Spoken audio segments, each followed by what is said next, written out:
YouTube, Shuki here with a review of the T-Rex Battle Zord with Red Ranger from the Power Rangers movie, our fifth and final look at this line of combinable movie Zords. Right here you can see the big old T-Rex Zord. It's big, it's plain, it's red. It is what it is. And of course you can combine them all to make the Megazord, which we'll take a look at tomorrow. It makes the upper torso, and of course included is the little Red Ranger figure as always. And on the back here goes over the functions of the toy: Ranger cockpit, dual missile firing action, battle sounds, Jason's voice. And there is another look at the combined Megazord. This one right here is $39.99 at Toys R Us. I don't know if it'd be a little bit cheaper in other retailers. That is that. Without further ado, let's go ahead and get this open and take a look. Alright, so here is our T-Rex Zord, and it's kind of big. To say the least. In that regard, the price tag makes sense, but this is still definitely a toy that does not belong in the price point that it's at. This is, like I said earlier in the video, about $40 at most major retailers, and that is way too much, to be honest.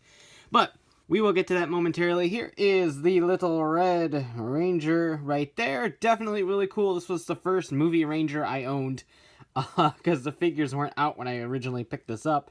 Yeah, so it was pretty cool. I like him. He has all the little posability that he should have, being a little micro figure. And yes, this one also has a cockpit. However, it is just inside of the head. It's not like magical anywhere or anything like that. It's just inside the head, and you kind of wiggle them in there and go. And there we go. So, fart noises included. Also included are two little missiles, and those will plug in right up there on his little arm cannon things. Like, instead of having little T-Rex arms, he just has little cannons instead. So, there we go. And these are just pressure-sensitive friction missiles. Nothing too crazy there. But they shoot pretty decent for being pressure missiles. So, there you go. There is your T-Rex Zord. Articulation-wise, these do move up and down. They're just a simple friction joint right there, keeping them in. So you got that. The head cannot rotate, unfortunately, just because of the way that this joint is designed for the future arm of the Megazord. So it can't really rotate. It can't open up, obviously, because of that Ranger cockpit in there. The tail does not move or rotate whatsoever. The cannon up here, as little of it as you can see, does rotate. And then you have a full ratchet joint right there at the leg, and then this part right here does bend as well. You can leave it like in the middle, however the joint is loose. It's kind of like it feels like a ratchet joint, but it's really just two clicks. You got the leg mode, and then you got like a straight arm,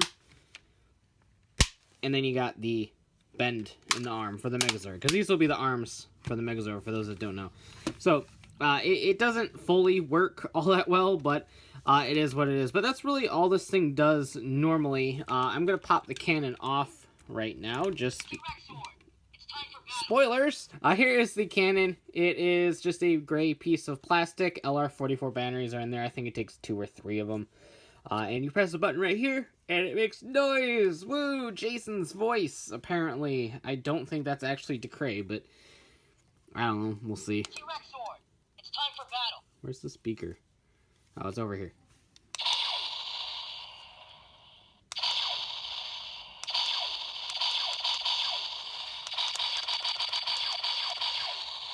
So you get a laser firing noise. And up to 3 explosions, so you could hit it like 3 times. I'll do 3 explosions. If you hold it down. 1, 2, 3. Nothing. Okay. That happens. But yeah, it will just cycle through a new phrase if you let it sit for a little bit. T-Rex Zord, it's time for battle. I believe those are the only 2 phrases. 1, 2, yeah. 3. Those are the only sounds. How exciting and riveting is that? I'm going to just leave that off, because next up is the transformation for this thing. Like I said, as big as it is and impressive as it is in size, it doesn't really do a whole lot. There is a ton of missing paint on this thing. There is silver all over this in the actual CG render of the Tyrannosaurus. And it's a shame that not even a little bit of it could be in this toy. Because other than the chest of the Megazord, This is entirely red, and just like this gunmetal part on like the jaw and the leg and stuff. Everything is red, and it looks absolutely, I don't want to say gross, but like the molded in detail is all there. The mold is good. It's missing so much paint. It looks very, very bland. But transformation into the upper torso of the Megazord is pretty easy. You just have to, like most toys in this, I'm going to fire these friction missiles quick. I don't want them launching somewhere. And we're also going to take Jason out of the cockpit because I don't want him falling out. Just like most of the Zords in this line, you have to just fully dismantle this toy. Take off the arms and actually fully set them aside, because these will actually plug into the pterodactyl, so you don't actually need them right now. Take off the arms, which is a total pain in the butt at the angle that I'm at. It doesn't really work, so take off the legs. Again, a lot easier to do from different angles. Fold them so that they are like this or like this, either or, just so long as they are the arms of the Megazord. Then up here, take off the T-Rex head. It is very similar to the arms in that this is a really bad angle to do it. T-Rex head, this will just slide right off. It just slides right into this little port right here. So nothing too difficult with the tail. And then down here, you will see the Megazord head hanging out in the belly of the beast right there. So naturally, this is the chest of the Megazord, which is a pretty cool design. I like it a lot. Plug in the head up there. On the back here, you're going to plug in the T-Rex head, because it has nowhere else to go. I highly doubt the CG render of the Megazord will have the T-Rex head hanging off the back, but like I said, there was nowhere else for it to go on the toy.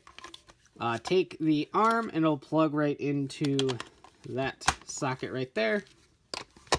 Same with the arm on this side, which I found to be a little bit tighter than the other one. This cannon right here will go on to this arm port right there. And then finally you could take the tail and plug it in right there into this hand. So there you have the torso of the Megazord. And as you can see, this thing is going to be ginormous. But there we go. That's it. Yeah, this is it. Alright, so flustered me aside. This one's alright. I think out of all of the Zords released, this one definitely has the most playability and fun factor for kids. As a toy, it has its fun for a couple minutes, and then it just kind of falls flat. Again, it doesn't really look all that impressive, especially once kids go see the movie and see the really awesome T-Rex Zord, and then go and buy the toy and having it basically kind of look nothing like the CG model. In terms of like design, because it's missing so much silver paint. It's probably a little bit off-putting for fans and kids alike, but at $40, it is not that nicely priced. It's too much for what it is and what it does. It does not need to be priced this high. This is more than a normal Megazord toy, like in general for like Ninja Steel or Dino Charge. And that in itself is kind of outrageous, even giving its size. So the value's not really there. As a toy, it's okay, but it definitely needed to be quite a bit cheaper. But for now, that about does it for this review. Please like, comment, subscribe, hit that bell so you never miss a cool video like this one. And as always, thanks for watching, take care, and have a great one. Bye.